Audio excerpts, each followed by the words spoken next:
Aqui com o Rede Verdade, quem está comigo aqui é o deputado estadual Tovar Correia Lima, falando para toda a Paraíba a partir de agora. Deputado, muito boa tarde, seja muito bem-vindo aqui no Rede Verdade. Boa tarde você, Luiz, todos os telespectadores, satisfação estar aqui. Deputado, muitos temas para a gente discutir, inclusive política, mas deixa eu aproveitar o gancho do primeiro bloco com a procuradora Janaína Andrade, está falando sobre combate ao Covid. Qual é a sua leitura sobre as decisões que estão sendo tomadas hoje aqui na Paraíba em relação à Covid? Primeiro, em relação às restrições que foram impostas. Você está achando que o governo está sendo ameno ou está sendo correto aí, ou está endurecendo demais isso? E sobre o passaporte da vacina para crianças, inclusive, qual é a sua opinião? Olha, Luiz, eu acho que o governo está se excedendo nas restrições. Veja, por exemplo, o último bloco do programa, você falava sobre a volta às aulas das universidades federais ou a Universidade Estadual da Paraíba. Não há razão absolutamente nenhuma para que não voltemos às aulas presenciais.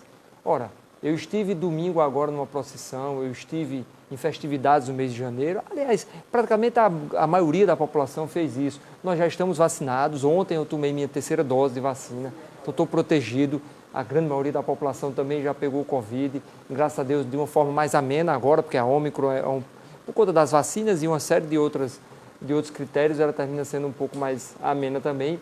Mas não há a razão para que o governo, depois do mês de janeiro, o governo afrouxou para as festividades. Eu, inclusive, fui para algumas festas e chega agora o governo vai à rocha dizendo que não pode fazer festas, eventos, os colégios, as universidades, enfim, restrições de uma série de fatores que a gente não pode, não tem como concordar. Então, acho que nós estamos já, todos nós, se não vacinados, nós estamos culturalmente acostumados a usar os nossos protocolos. O álcool em gel, cheguei aqui, eu botei o álcool em gel, lava as mãos, o distanciamento, eu cheguei aqui, por exemplo, disse, Luiz, eu vou tirar a máscara, nós estamos distantes, dá para tirar a máscara, enfim. Tudo isso já virou rotina, já virou cultura. Meu filhinho, eu vou deixar na escola, ele vai lá, bota a mãozinha nele e bota álcool nas mãos. Mas o passaporte de vacina, você defende, você acha que é um instrumento interessante de forçar as pessoas a se vacinarem? Olha, Luiz, na Assembleia eu até discuti isso, eu acho que não é para tanto. Aí eu não acho que o governo, o Estado tem que chegar para o cidadão e dizer, você é obrigado agora para ir num restaurante ou o que quer que seja, mostrar o seu passaporte vacinal. Agora, o restaurante poderia. Eu tenho o meu restaurante, eu posso dizer, olha, aqui só entra vacinado. Mas o Estado dizer que o restaurante interferir na tua vida privada, dizendo que tu só pode ir num restaurante ou num bar, ou o que quer que seja, com passaporte de vacina, acho errado. Aí você faz uma festa, não, olha, eu vou fazer uma festa. Agora a festa só entra vacinado, tem que apresentar o passaporte. Beleza, a festa privada é um critério que você adotou, não tem problema. Mas o Estado, colocar a mão pesada do Estado para dizer, vou interferir na tua vida e tu vai ter que se vacinar, eu acho que não precisa disso. Bom, você começou a sua fala falando que, assim, exagero falar em restrições agora para cuidar, adotar protocolos de segurança, mas manter a vida, manter a economia gerando. Mas a Assembleia está fechando suas portas. Como é que você explica que a Assembleia vai fechar? As pessoas, a Assembleia fecha por causa da Covid e as outras coisas não. Na verdade, a Assembleia fez de forma híbrida. Depois de uma votação, o presidente foi muito coerente nesse sentido quando colocou para uma votação para todos os membros da Assembleia quem concordaria com tinha três opções. Você votou em qual? Eu votei de forma híbrida e eu vou te dizer por que forma híbrida. A deputada Estela está com a mãe muito doente em casa e não se sente confortável de ir à rua para depois voltar para casa. A deputada Cida tem uma comorbidade, por exemplo, também não se sente confortável de ir para a Assembleia, bem como Jeová Campos, o deputado Edmil Soares, também está acometido de algum Você problema. queria a opção de estar presencial? Isso, eu vou presencial. Vim de Campina hoje, cheguei, participei da sessão inteira, estou aqui dando entrevista. Amanhã terá a sessão mais uma vez, eu estou presencial. Aqueles que se sentem confortáveis, acho que 10, 11 deputados estavam hoje no plenário e estão presencialmente na Assembleia Legislativa. Aqueles que não, por um problema ou por outro, têm a opção de ficar no seu escritório, em casa, onde queiram.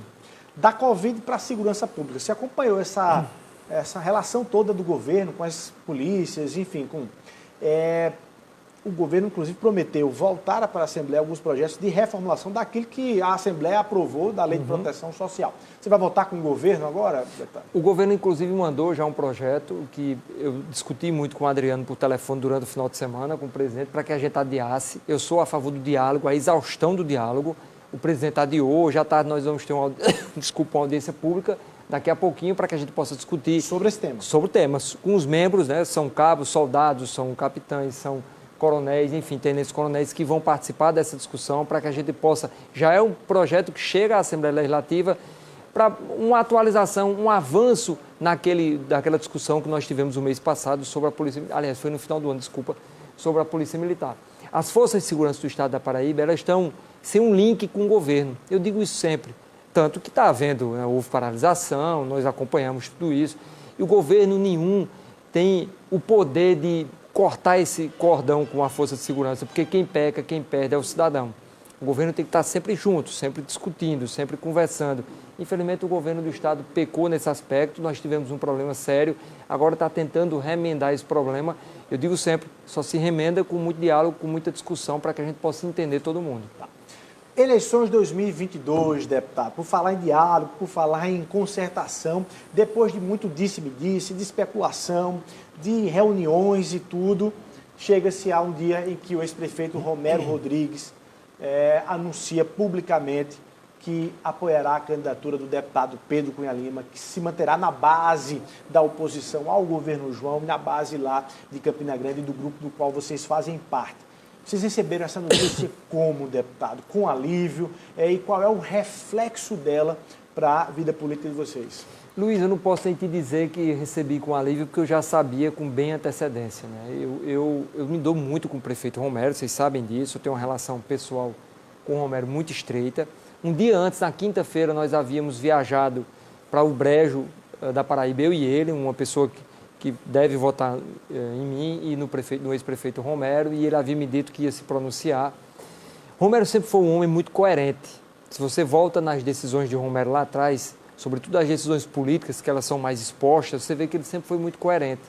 E lá de trás, quando os jornalistas me perguntavam, eu dizia, Romero não fará isso porque será uma mudança de rumo muito grande na vida pessoal e política dele, já que ele é um homem muito coerente. E ele foi prima pela coerência, ou seja, se eu sou candidato a deputado federal, não eu, o ex-prefeito Romero, eu estou no grupo que sempre estive, só mudança de partido que é natural, ele era do PSDB, foi para o PSD, mas defendendo a candidatura de Pedro Cunha Lima e de todos os outros membros da oposição, juntamente com Romero Rodrigues, mantendo a coerência. Mas foi uma estratégia para enganar o governador João Azevedo, que ficou ali, chegou perto e não teve Romero? Foi uma estratégia para enganar o governador João Azevedo, ou de fato houve por parte de Romero uma dificuldade ali inicial de tentar fechar algumas pontas no grupo que ele estava magoado? Aí veja, Luiz, estratégias tem em todas as partes, né? Da parte do governo e da nossa também, para fazer esse tipo de movimento. Faz parte. Nós fazemos isso na nossa paróquia, digamos assim, na nossa vida mais resumida, politicamente falando, e quanto mais quando cresce nesse sentido do governo. Faz parte da estratégia. O governo é que nós queríamos saber mais ou menos o tamanho, o nível de preocupação do governo na reeleição. Mostrou-se que está extremamente preocupado porque o governo colocou todas as fichas nessa ida de Romero para o governo, o que não aconteceu. O governo hoje patina procurando fechar a chapa e o desgaste está aí para a Paraíba toda vez. Quero lhe perguntar para Pedro Cunha Lima, qual é a indicação que vocês constroem para o nome de vice, né, o nome de composição, na verdade, de chapa. Inclusive, se com os bolsonaristas também. Por falar nisso, só para registrar, enquanto a gente está conversando aqui, o presidente Jair Bolsonaro está em terras paraibanas, ele está fazendo ali um périplo por alguns estados do Nordeste, ali nos trechos da obra de transposição do Rio São Francisco, pousou aqui na Paraíba, no sertão ali do estado, acompanhado do deputado Wellington Roberto, de uma outra e outros integrantes de uma comitiva, analisando obras da transposição. Agora, tem espaço para indicações de Bolsonaro na chapa de Pedro? Qual é a sua defesa, deputado? Você sempre é claro, quando você defende algo, a chapa de Pedro, ele deve naturalmente, ele vai ficar com essa direita, com esse voto da direita aqui na Paraíba, vai indicar bolsonarista, ou você acha que cada um no seu quadrado? Olha, eu penso primeiro, Luiz, nós precisamos discutir o estado da Paraíba. As eleições nacionais, elas estão polarizadas entre Lula e Bolsonaro, estão tomando conta do cenário. E a gente esquecendo por muitas vezes de ver os nossos problemas. Problemas como na segurança que você falou, a educação do nosso estado, nós tivemos a pandemia durante esses 2 anos, imagina como está a educação no nosso estado. E não adianta tampar o sol com a peneira, nós temos uma série de problemas no estado que precisa ser discutido. Imagina se nós deixarmos esses problemas e começar a discutir problema federal, problema nacional, problema de inflação e outros grandes problemas que precisa estar no cenário, na seara nacional. Defendo isso. Eu digo sempre a Pedro, nossa discussão é Paraíba. Nós precisamos discutir a falta d'água no Brejo Paraibano, a insegurança do estado da Paraíba, a Operação Calvário, até onde ela vai, de onde ela veio, para onde ela vai. Ou seja, são os problemas que precisam ser discutidos no estado da Paraíba. Em relação à composição da chapa, nós temos uma candidatura de governo de Pedro Cunha Lima e faltando ainda compor a chapa o vice ou o senador. Essas discussões a gente precisa ter até o mês de junho, julho, o que é natural. É raro você ver já uma chapa fechada e qualquer que seja mas o governo. falando em regras ou em perfis, não em nomes especificamente, mas falando em regras e perfis, tem que ser alguém de João Pessoa, por exemplo, e que base vocês estão construindo? Eu gosto muito da chapa geograficamente bem distribuída. Eu acho que tem que ter uma representatividade, por exemplo, da zona da mata, capital, né, grande João Pessoa, e também do sertão da Paraíba, da parte mais interiorana do estado. Muito embora Campinas seja interior, Pedro é de Campina Grande. Mas eu gosto da chapa bem distribuída, para que tenha representatividade mesmo. Olha, Luiz, lá no sertão da Paraíba, no Alto Sertão, tem problema lá que o governo de fato não sabe. É preciso os representantes do governo, seja um deputado estadual, deputado federal, alguém de lá, para que possa trazer essa reivindicação e o governo atuar. É natural isso. Quando a gente distribui a chapa, as forças políticas distribuídas, termina que você consegue atuar melhor no estado da Paraíba inteiro. Vocês estão esperando o deputado federal Efraim Filho como candidato ao Senado na chapa de Pedro? Eu tenho uma relação muito estreita também com Efraim pai e Efraim filho. Eu tive a oportunidade de votar em Efraim pai em 2002, quando ele foi eleito senador da República. Eu fui recebido por Efraim por várias vezes no Senado da República. E tenho essa mesma relação com Efraim filho. Agora, por exemplo, nós tivemos uma aproximação ainda maior quando lutávamos por recursos, ele é líder da bancada, recursos para a duplicação da BR-230. Aquele trecho que compõe ali a alça sudoeste de Campina Grande. Efraim nos deu uma força muito grande. Claro que para a gente, Efraim seria um bom companheiro de chapa. Eu vejo como uma representatividade mesclada entre João Pessoa e ali o Vale do Sabugi, por conta da região de Santa Luzia, enfim, que Efraim tem as suas raízes. Mas são assuntos que precisam ser discutidos ainda, muito ainda, exaustivamente. Mas já houve conversa? Já houve convite? Eu não tenho nem para que mentir. Eu tenho conversado muito com Efraim pai e filho. Eu recentemente tive com ambos falando sobre partido, alianças, futuro, prefeitos que votam comigo e votavam com ele. Eu sou votado em algumas cidades que era eu e Efraim. E hoje não mais. Efraim, que ele é candidato ao Senado, para saber como isso vai ficar. Eu tenho conversado muito com eles e claro que se vier, será mais um a compor o time com força, com desenvoltura para jogar bem. Nessa discussão de federação, cidadania e PSDB, como é que fica isso? Vocês vão brigar por essa federação ou vai todo mundo para o PSD, hoje que está lá o ex-prefeito Romero e o prefeito Bruno Cunha Lima? Aí sabe, Luiz, aquele problema que você vê na sua frente, mas você não tem como interferir, porque ele vem de cima. A federação, eles discutem muito mais São Paulo, Rio, Minas, talvez ali o Paraná, do que a Paraíba. A federação, para que as pessoas todas me entendam, é uma aliança nacional e que através dessa aliança ela é verticalizada para todo o país. Ou seja, aqui na Paraíba nós estaríamos juntos no mesmo palanque do governador João Azevedo. Não há como isso acontecer. Se por um acaso a federação acontecer em Brasília, o PSDB ficará, creio eu, conosco e o governador João Azevedo terá que sair do Cidadania.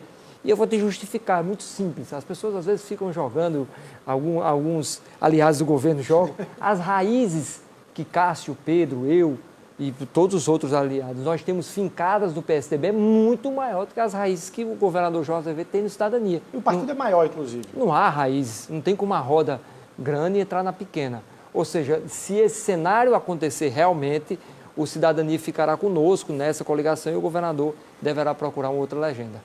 Você tinha aí um projeto de ser candidato a deputado federal caso houvesse dentro dessa composição o espaço, com retorno, ou para não falar de retorno, porque sei, a volta dos que não foram, com a permanência de Romero na base, você desiste desse pensamento e é candidato à reeleição a deputado estadual. Isso, Luiz. A gente tinha lá atrás, em 2020, uma conversa muito estreita com o Bruno, que hoje é prefeito de Campinas, eu, Bruno Cunha Lima, o próprio Romero, Pedro e Cássio, dessa alçada, digamos assim, desse pulo, desse salto de deputado estadual para deputado federal.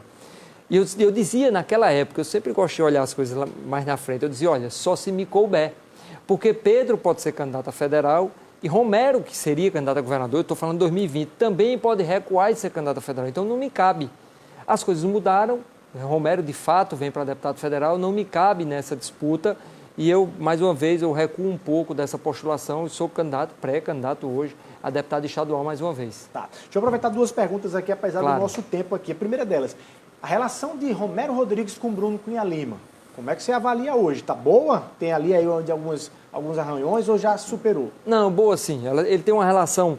O ex-prefeito sempre precisa de uma relação muito próxima com o atual prefeito, porque muita coisa depende, algumas informações, algo, e sobretudo quando são aliados, claro.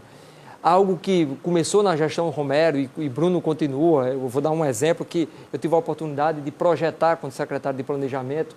Nós temos um parque linear de Inamérica lá em Campina Grande, um parque gigantesco, que foi idealizado na gestão Romero. Eu projetei quando secretário de Planejamento, Bruno está dando andamento. Ou seja, é uma relação muito boa, é uma relação que permanecerá ainda na campanha, isso ficará mais exposto, porque naturalmente a gente vai andar junto, as pessoas vão perceber isso, para que a gente possa fazer o bem sempre por Campina Grande, tratando desse assunto, porque vai estar Romero e Bruno juntos. Tá. Para fechar, Veneziano Vital do Rego, para vocês, é melhor a candidatura dele já no primeiro turno, divide Campina Grande, enfim, ou não? Ou melhor que Veneziano ficasse na base do governo? Veja que quem está na composição do governo, o governo só fez perder. Lígia saiu, é bom, para a gente a oposição é bom. Veneziano saiu, é bom, é bom. Se Efraim sair, é bom, é bom. Quem está perdendo tudo isso é o governo. Ricardo Coutinho, por exemplo, que participou dessa chapa, não como candidato, mas participou com o João, saiu, é bom para a oposição, é bom.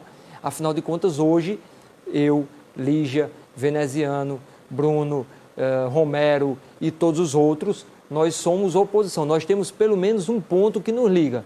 Nós somos oposição ao governo Ricardo Coutinho. Mas no segundo turno dá para se juntar com o Veneziano se um dos dois lados forem com o governador? No eventual segundo turno com o governador e Veneziano se junta ou Pedro?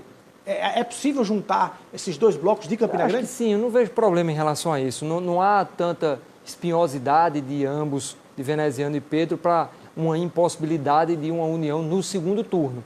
No primeiro turno, sob hipótese alguma.